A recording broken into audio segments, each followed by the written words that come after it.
ఎంత బాధాకరంగా ఉంది అంటే మంత్రులు కూడా ఈరోజు ఉద్యోగస్తులను చిన్న చూపు చూస్తూ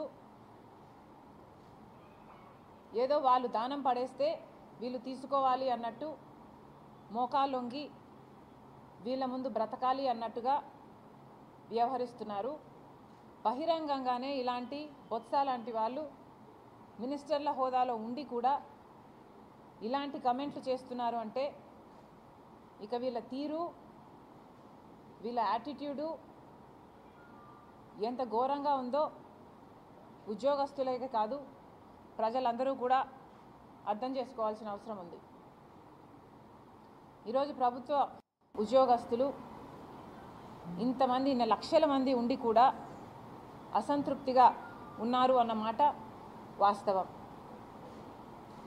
వారి గొంతుని నొక్కేస్తూ వారి హక్కులని కాలరాస్తూ ఈరోజు ప్రభుత్వం వ్యవహరిస్తున్న తీరు దారుణం.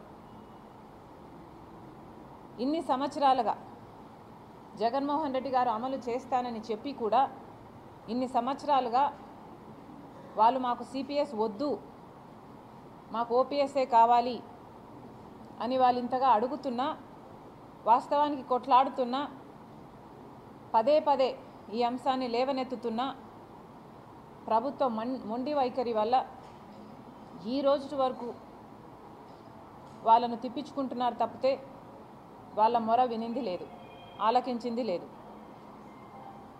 మరి 5 సంవత్సరాలు ప్రభుత్వంలో ఉన్నారు.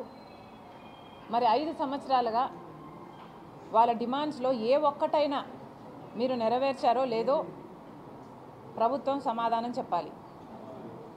పోనీ ఒక్క విషయంలోనైనా మీరు వాళ్ళ తరపున నిలబడ్డారా? వాళ్లకు మేలు చేశారా? ఏ విషయం తీసుకున్నా కనీసం వాళ్ళకు టీఏడిఏలు కూడా మీరు ఇవ్వటం లేదు. ఎన్ని విషయాలలో ఈ ఉద్యోగస్తులకి మీరు బకాయిలు ఉన్నారో ఒకసారి వెనక్కి వెళ్ళి రికార్డ్స్ చూడండి. కనీసం మెడికల్ బిల్స్ కూడా దాదాపు 150 కోట్ల రూపాయలు వాళ్ళ మెడికల్ బిల్స్ కూడా మీరు బకాయిలుగా పెట్టారు. లీవుకు సంబంధించి 2000కు పైగా ఎంప్లాయీస్కు చెల్లించాల్సిన అవసరం ఉన్నా ఇంతవరకు చెల్లించటం లేదు. ఇలా దాదాపు 22,000 కోట్ల రూపాయలు ఉద్యోగస్తులకి ప్రభుత్వం బాకీ ఉంది. మరి వీటి గురించి ఎందుకు ప్రభుత్వం స్పందించడం లేదు? వాళ్ళకు సంబంధించి హెచ్ఆర్ఏ అయితే వాళ్ళ కనీస హక్కు, కానీ దాంట్లో కూడా కోత విధించింది ప్రభుత్వం. రాజశేఖర్ రెడ్డి